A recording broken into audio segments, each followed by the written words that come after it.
I'll do. Won't take a minute at a time. Bit of added information before today's vlog. First one out since Christmas with Stephen up on the old pit site. This is Goose. This is our oldest. She's beautiful. So segregation units, right? People know what they are. People should be well monitored down there. There are reviews. Duty governor every day should be down there. Doctors, medical staff, IMB board of visitors, their volunteers are going to prison. Prison chaplains. There should be a lot of traffic in segregation units. Yeah. So if someone is unwell, yeah, maybe isolating, not eating, losing weight, lots of people down there, and they should see everybody down there, whether that's through a door, through a hatch for the safety, or staff opening the door for the duty governor, the doctor, the IMB, the chaplain, or whatever. They should be well monitored. So if people are unwell, yeah, being neglected, it should be obvious. Into today's vlog. How do? It's been a while, guys. I don't really can see that. That is the frozen pond. Stephen, main man, out vlogging with a boy. Well before Christmas. Hoping 2023 has had the best start possible for you guys. Just a little update with the channel. People are coming forward now, plenty of people to interview. As you see this vlog, the following Friday and Sunday evenings at 5 p.m, I will be uploading longer content. My intentions is Monday is still going to be Mental Health Mondays. I'll talk more about that later, putting a vlog up next Monday. And Wednesdays, out with a boy, like today. Looks like summer. It's freezing. How do? Like I say, it's been a while, what with illness and the like. Welcome new subscribers, people who've been around from day one, and everyone else in between. Today, what I've realised is, I talk about a lot of things in the criminal justice system, a lot of things in prison, and we just touch on things, and people might not have a proper understanding. So, an interview that's going up Sunday evening, 5 p.m. Yeah, I'm going to be talking with Clara again. It's specifically going to be about her brother in a specific prison and the 2 years he had there down the segregation. Let me tell you something about prisoners, yeah? Dishonest by nature, they're in prison. Sometimes they tell lies. But when there's an injustice, you know, they're getting beatings or other things are happening for no good reason other than there's bullies handing them out, they will talk about it. They might not go to a governor. In fact, they won't. They probably won't complain to prison staff, and in some cases that'll fall on deaf ears. I've seen plenty of managing the prison system make complaints go away. The complaint system, prison complaint system, was taken away from staff. There were managers who would process every complaint, even if it was against them. Others would destroy them, shred them, as though they never existed, which compounds frustrations. So preempting it, I'm going to talk about segregation units, the sort of people you'll find down there. Segregation, also known as solitary, which says a lot in itself, doesn't it? Solitary, on your own. Solitary confinement. We are social animals. Segregations break people. They're not places for people with mental health problems. And you get all sorts down there. That's both staff and prisoners. Today, I'm talking about the regime and the type of prisoners you find. Absolutely stunning. So the first ones I'm going to talk about, beautiful guys, are seg rats. Yeah? Doesn't sound like a pleasant term, seg rat. So I'll explain what I mean by that. Other people might have different definitions. A seg rat is someone specifically who lives in segregation units. Don't matter what prison they're in, they'll be in a segregation unit. Most, don't come with a security file. They come with piles of files.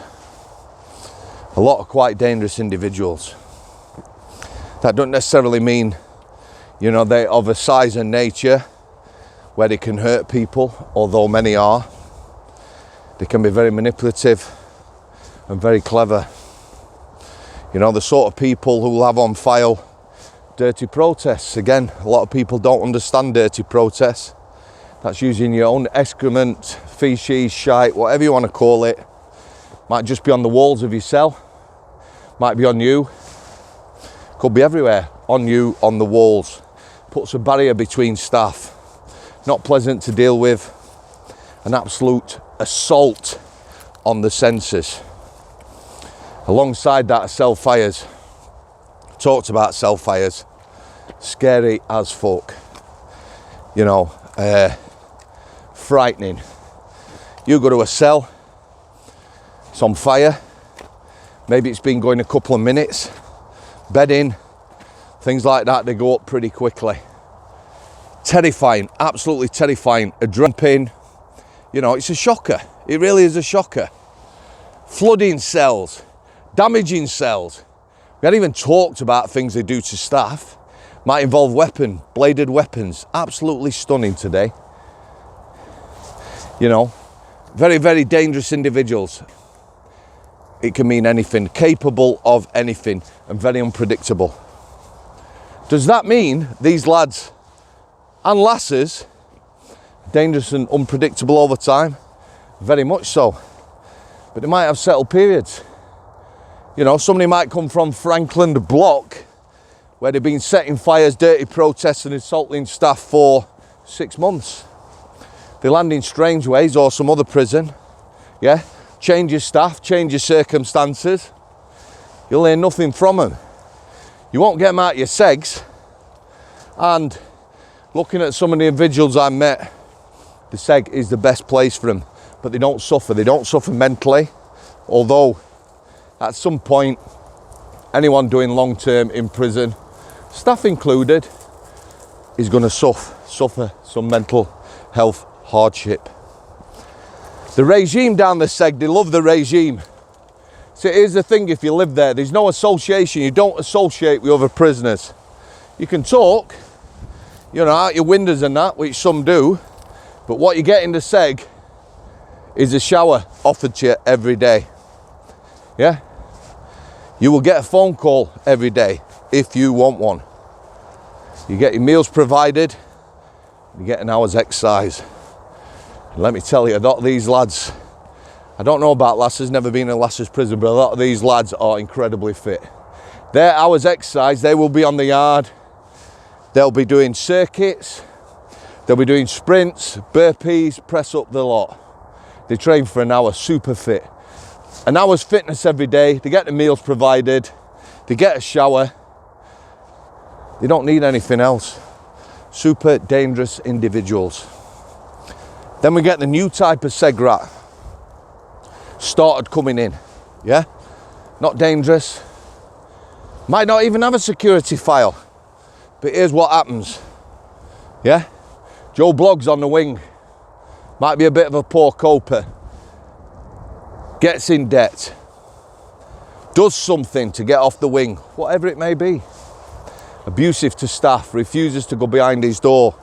He ends up in a segregation unit. He gets nicked. What happens in the segregation unit? It's where adjudications are held. They're mini courts. That's where prisoners who are sent to prison as a punishment, they're not in prison to be punished, can receive additional punishment. It's a discipline system. Most people would be fearful of it. However, others, the seg rats, not so much. It don't mean anything. Take everything off them, they're still going to get exercise, a shower and the meals and a phone call. So the new seg rat, poor coper, he gets down the seg, he gets placed on report, He gets a nicking, loss of canteen. Yeah, canteen is what you can spend your money on in prison. Private cash, people send you, or cash you earn, or bang up pay. Bang up pay used to be about £3.5 a week. That's what the prison pays someone who has no other means of getting money. And then the Segrat, the new Segrat, the poor coper, thinks I like it down here. I get a shower, I get exercise, I get my meals. Why do I want to go back to the wing? So they refuse to move off. And whether you're a dangerous Segrat or one of the new type, poor coper or whatever, prison rules, procedures, we can't touch you. We can't restrain you and physically move you from the Seg back to a residential wing. It don't happen. So here's my thoughts on it. 1 or 2 block cells. Yeah, you stop using them cells. However, if you've got a Seg that's banging and difficult and dangerous, then that's 2 people you don't have to worry about. It's not ideal, but you see where I'm coming from. The other sort of people you get down there, people can be placed on CC. CC, cellular confinement. So you go down, you get a nicking, placed on report or whatever, you might get 1 day CC. If you are a lad who's never been in trouble in prison, you end up down the block behind your door for a day, can be terrifying.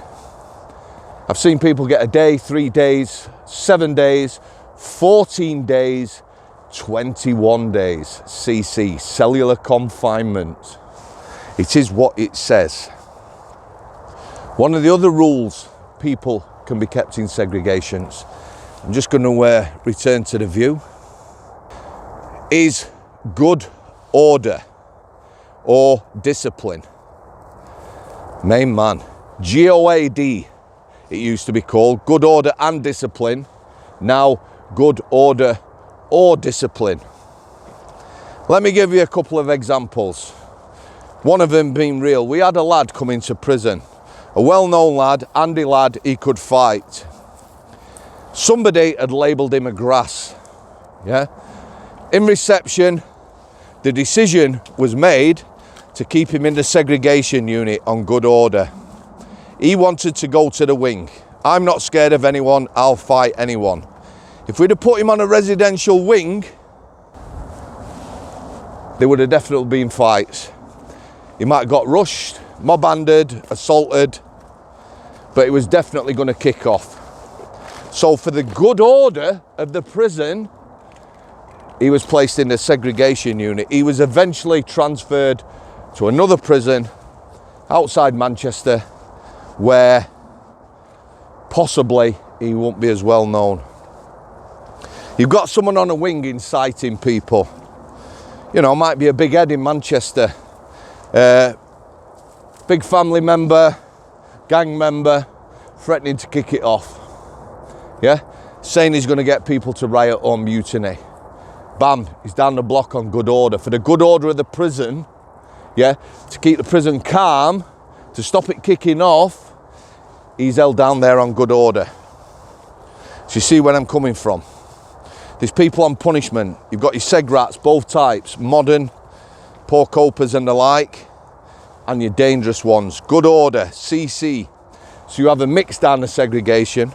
Again, there's a point to this. I'm going to be talking about one lad's 2 year down the seg through the eyes of his sister.